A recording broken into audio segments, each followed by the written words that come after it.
kayo na po ang humusga. Dahil po, ako po ay medyo tinabangan ng bahagya. Ay, ng sobra-sobra dito kay Jinggoy. O, pakinggan natin. Dahil yung mga ibang detalye, alam mo. Yung ibang naitatanong namin, hindi mo na alam, hindi mo na matandaan. Ultimo yung gender nung confidential informant, whether babae o lalaki, hindi mo rin ayaw mo rin sabihin. Parang natatawa yung nasa likod. Yung pangalan, nakalimutan mo. Pero samantalang yung mga ibang tinatanong namin sa inyo, way back, alam mo. Your Honor, kung mapapansin alam mo, Mr. Jonathan, o ano bang rango mo, Jonathan? Colonel? Hindi po, agent po. Agent. Agent. Alam mo, Agent Jonathan, dito, we are ferreting out the truth. Ngayon, kung yung sinisiwalat mo rito, panay hearsay, hindi ka namin paniniwalaan. Dinamay mo na yung presidente. Sinabi ng PIDEA, he was never included in the drug list. Sinama mo mga ibang personalidad, mga sikat na artista. Tinanong natin ng PIDEA, they were never included in the drug list. Alam mo, nagsisinungaling. Your Honor. Sandali lang, with all due respect, okay? Dumating po kasi kanina dyan si Senator Chis Escudero at pinaliwanag niya na ang pwede lang sabihin ng isang iniimbestigahan is yung kanyang personal knowledge. So kung may tanong po kay Morales about sa ibang tao na hindi niya masagot, hindi po yun po pwede. Kasi personal knowledge. Maganda pa nga ang pagkakabanggit dito ni Chis Escudero. Panuorin nyo po, ni-live ko po yan. Maganda po. Alam mo ang nangyari dito kay Senator Bato?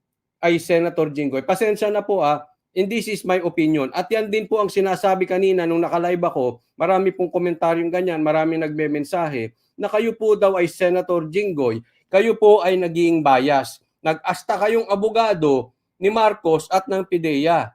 Nag-asta po kayo na parang natakot kayo doon sa inyong kaso, kaya sumipsip kayo ngayon kay Marcos. Dahil may kaso kayo. At alam naman natin na maraming nabubuhay na kaso. Patay na kaso ni Pastor Kibuloy, binuhay. Yung kaso ni Kuya Gob, binuhay. Pag ikaw ay na Duterte tag ka. Pag ikaw ay, ibig sabihin ay kumalaban sa gobyerno, yung kaso mo mabubuhay. So maraming nagsasabi, kaya yung tono ngayon ni Senator Jinggoy, in aid nung kanyang kaso, hindi in aid of legislation. Tatandaan po natin, ang inquiry, Senator, hindi po natin pwedeng husgahan kung nagsisinungaling siya o hindi. Diba? Ang dapat pong ginawa ni Senator Jinggoy dito, pinakinggan niya parehas na panig. Ang problema dito, ang ginisa ni Senator Jinggoy ay si Morales ng si Morales. Hindi niya naman tinanong ang PIDEA. Meron na agad siya. Tingnan mo si Senator Jinggoy hindi dumating nung unang inquiry dyan sa Senate. So siguro inaaral niya muna, hindi ko alam. O kung may inaantay siyang go signal kung kaninong Poncio Pilatong mataas, di natin alam. Ayaw natin magbintang. But definitely wala siya nung una. Tapos ngayon pumasok siya. Akala natin tutulong sa inquiry. Tandaan po natin pagdinig. Inquiry. Ibig sabihin, dapat titingin mo magkabilang panig. Ganun po dapat. Magkabilang panig. Ang nangyari dito, hindi nyo dininig. Hinusgahan nyo si Morales. Kaya po galit ang taong bayan. Kaya nga pagdinig Kaya nga hearing. Kaya nga inquiry. In aid of legislation, ano magagawa mong batas dyan?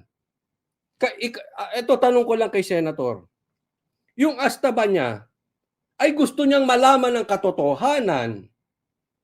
Gusto niya makapagsalita ang magkabilang panig para may magawang batas?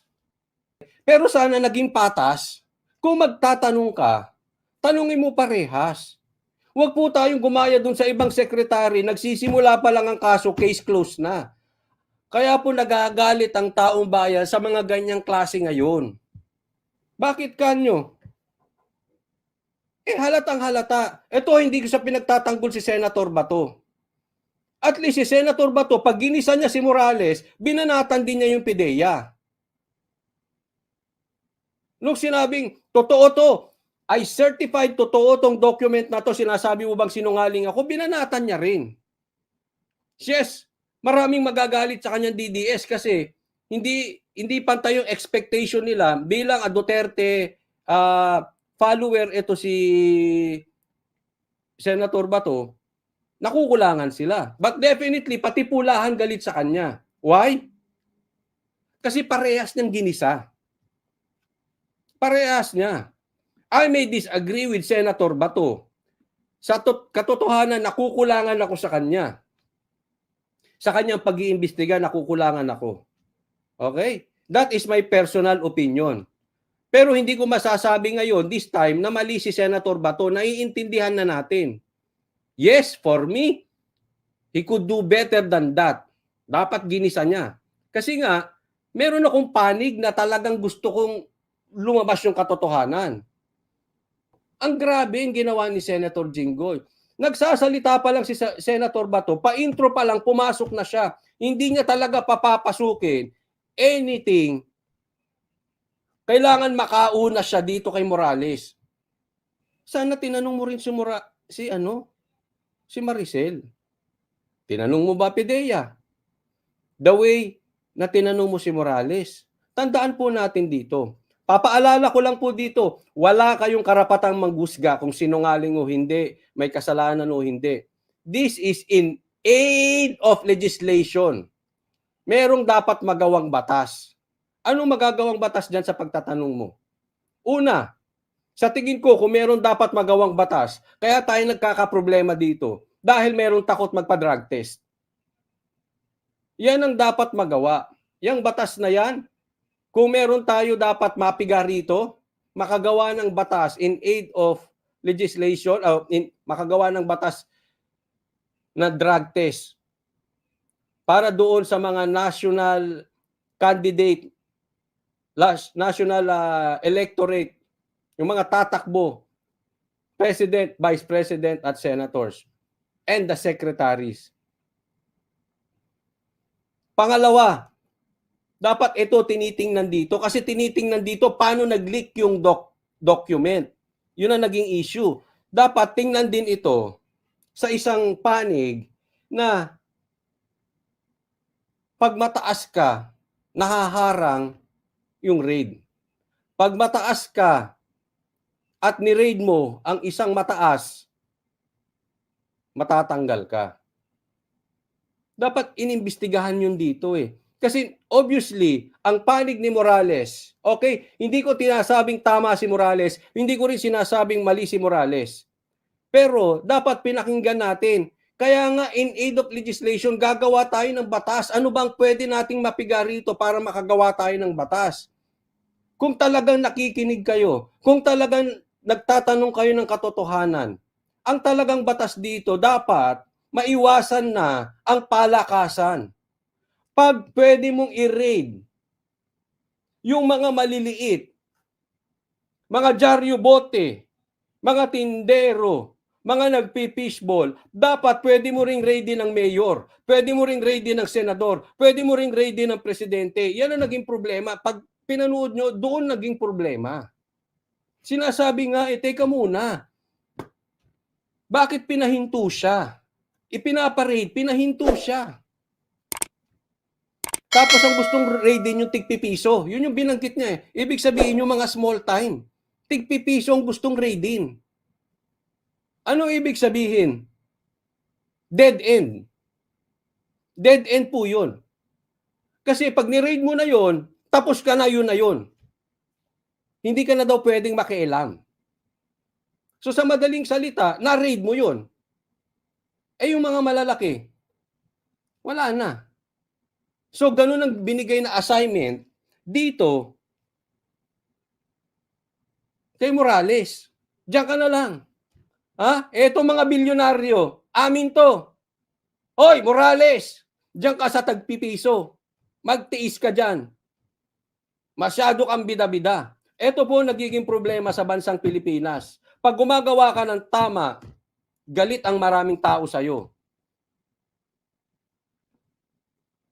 Senator Jinggoy, ang mandato mo ay ipagtanggol ang bayan. Hindi ipagtanggol si Marcos, hindi ipagtanggol ang PIDEA.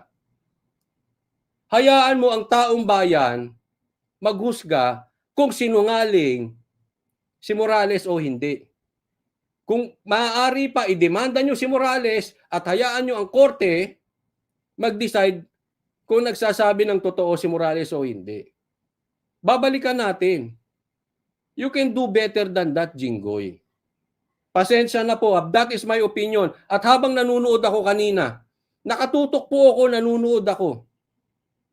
Sabi ko, your first sentence, iba na talaga pakiramdam ko. Babakbakan si Jinggoy. And until the very end, tama po yung hinala ko. Ganun na ganun po. Kaya tuloy ang taong bayan, pag pinatawag sa Senate, ayaw eh. Bakit? Hindi nyo naman gusto malaman yung totoo. Meron na kayong totoo sa isip ninyo at ididikdik nyo lang sa akin. Di ba? Yan na yung para sa inyo eh. Tatandaan po natin, sa lahat po ng kwento, sa lahat po ng chismis, sa lahat ng investigasyon, laging dalawa. Pero one good thing about this hearing, sinabi ni Bato, naniniwala siya sa document at inamin ni Maricel, mabigat po yan. Inamin niya, kanya yung kondo. So, ibig sabihin, possibility, the probability is very, very high na totoong, ako naniniwala din, I with Senator Bato, na totoo yung document. Na totoong, merong ang ginagawang hangout yan na itong mga malalaking politiko para tsumong, hindi naman tsongke eh, pulburon. Di ba? Kanya eh. So, sino ba ang mga close sa kanya? Kaya nga, ipapatawag doon, ang dapat gawin dito, ang ipatawag, is sino yung nabentahan. Totoo bang nabentahan? Anong date nabentahan? At ipinapasubmit yung deed of sale kasi hindi maalala ni Maricel kung anong date nangyari. 'Di ba? So, importante. Bakit importante? Kasi parehas 2012 eh. So, baka lang naman, hindi tayo nag-uusga, baka iba-backtrack nila yan. Halimbawa, yung date ng raid supposedly is 2012 October. Sasabihin dyan na ibenta na ng 2012 March. So, ibig sabihin, hindi na sa kanila yan. Yan ang nakikita kong leak na gusto nilang iparating sa taong bayan. So, dapat importante malaman yung buwan at mapatawag. Kasi po may mga taxes yan eh. Pag nagbenta ka, may tax. Di po ba? So, dapat ma-check din. May paper trail na po yan.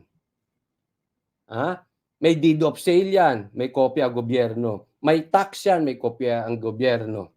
Kanino nakapangalan, may kopya ang gobyerno. Kaya pinapasubmit po yan kay Maricel.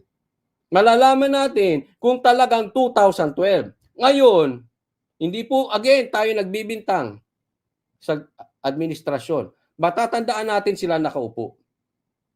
Baka, wag naman sana, and I hope I'm wrong, baka ma-doktor yung papel na yan. Baka, ulitin ko ha, hindi tayo nagbibintang. Baka ma-doktor yan, mapalitan yan, kumuha ng kung sino. Kaya nga hahaba yan, may paper trail. Kailangan yan, nabentahan, sino nakabili? Sino na nakatira ngayon? May capacity ba siya bumili? Yung mga ganon.